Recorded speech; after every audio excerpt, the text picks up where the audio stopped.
sana, dapku pergi kemana, relakan, relakan.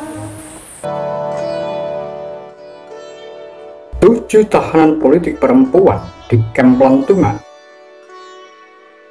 Tahanan politik perempuan ini orang-orang terdidik yang beraktivitas dalam politik, seni, dan pendidikan. Diasingkan di kamp Lantungan selama belasan tahun tanpa diadili. Kamp Lantungan terletak di kaki Gunung Perahu, Kendal, Jawa Tengah. Tempat sangat terpencil ini jadi bulu-bulunya tahanan politik perempuan. Mereka yang diasingkan ke kamp Lantungan merupakan tahanan politik golongan B, yakni terindikasi aktif dalam organisasi komunis, tetapi tidak cukup bukti untuk diadili. Mereka sebagian besar orang-orang yang punya aktivitas politik, seni maupun olahraga. Mereka orang-orang yang terdidik.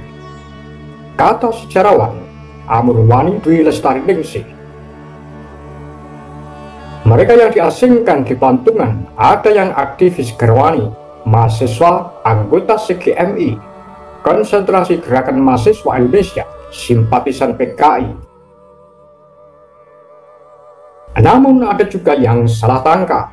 Misalnya Sumilah, berusia 14 tahun, ditangkap di Yogyakarta. Sumilah yang sebenarnya tinggal di desa Brosok, sedangkan dia di Prambanan. Ada pula perempuan yang ditangkap sebagai jaminan atas suaminya, seperti Ratih, istri Oloan Hutapea, anggota Politbiro CCPKI. Ratih tidak berafiliasi dengan organisasi PKI apapun. Begitu juga dengan istri Nyono, ketua SOPSI, Sentral Organisasi Buruh Seluruh Indonesia, juga tidak aktif dalam gerakan. Ada sekira 500 tahanan politik perempuan yang ditahan di kamp Lantungan.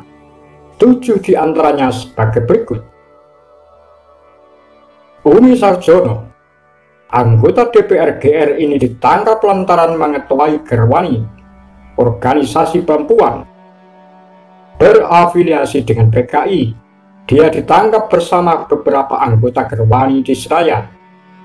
Annie Polman, dalam Women, Sexual Violence and Indonesian Killings of 1965-66, memuat wawancaranya dengan Umi.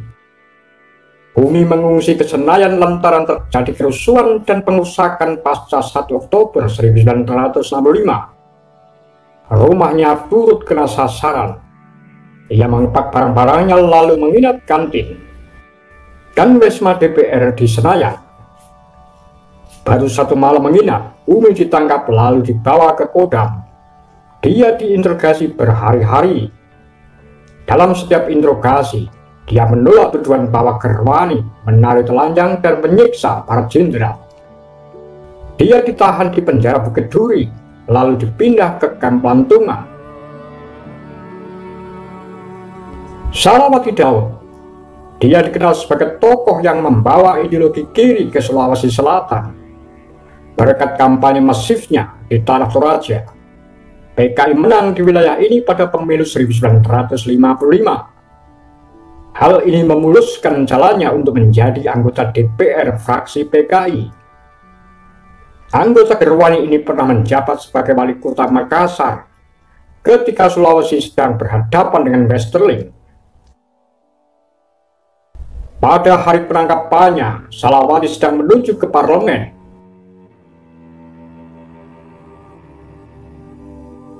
Dia kemudian dibawa ke markas Kostrad, kemudian ditahan di kamp Bukit Duri. Dia dipindah ke kamp Lantungan pada gelombang pemindahan pertama. Mia Pustak, dia bernama asli Sasmia Sasmoyo, yang aktif di Seniman Muda Indonesia.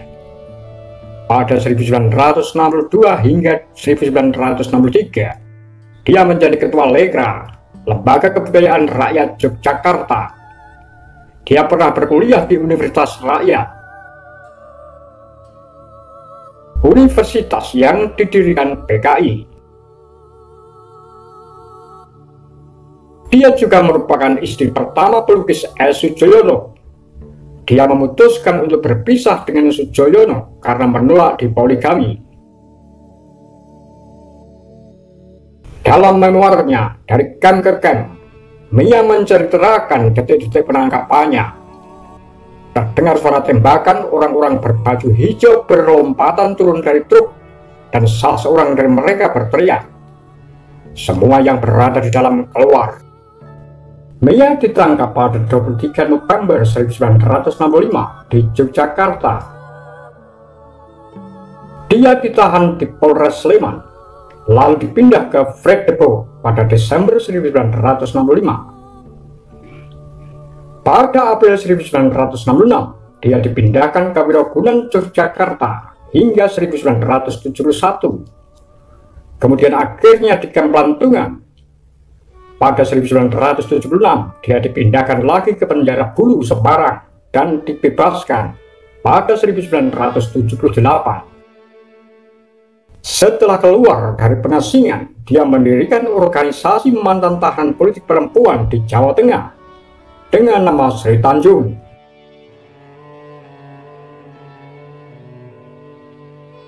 Dr. Anda Bendoro Raden Ayu Murtiningrum.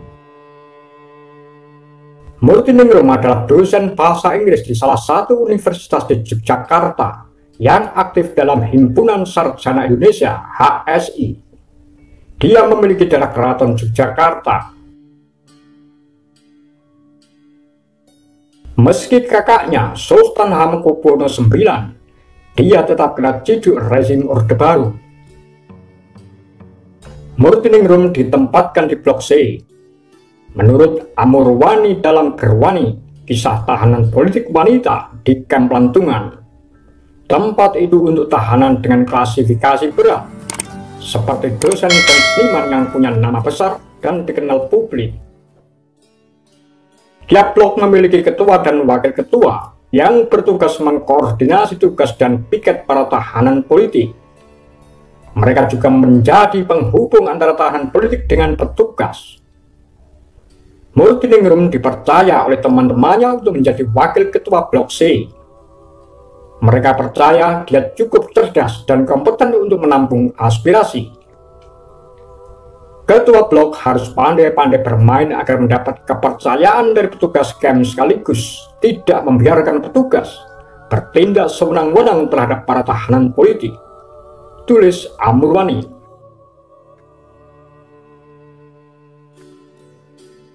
Sri Kayati. Perempuan bangsawan lain yang kena ciduk adalah Sri Kayati.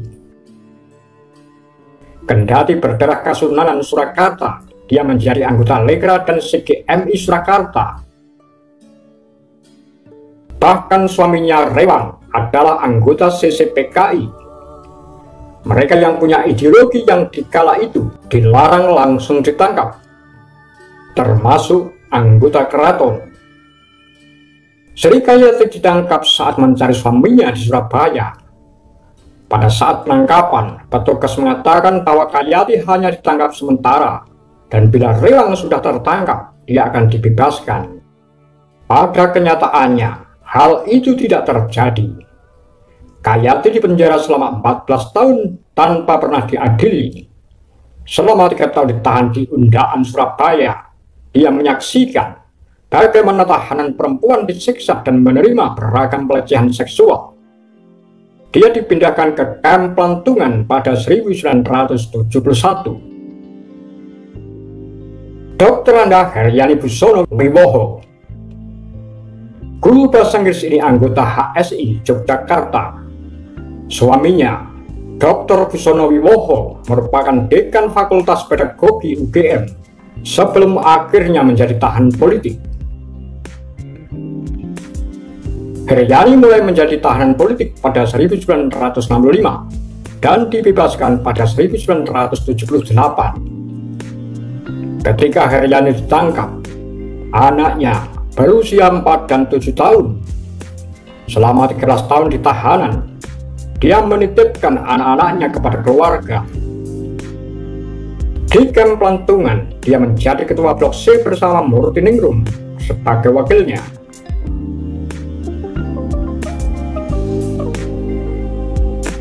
Dr. Sumiarsi Siwirni Caro PBK. Sumiarsi terpilih menjadi anggota Dewan Eksekutif Himpunan Sarjana Indonesia beberapa waktu sebelum 30 September 1965 sebagai bendahara di organisasi sarjana yang dianggap berafiliasi dengan PKI ini. Rumahnya digeledah pada 13 Oktober 1965. Penggeledahan itu bukan oleh aparat, melainkan preman pasar Senen. Ketika penggeledahan ini, Sumiarsi sedang dalam perjalanan menuju ke rumah. Namun di tengah jalan, dia melihat perabotan rumahnya dikeluarkan kemudian dibakar.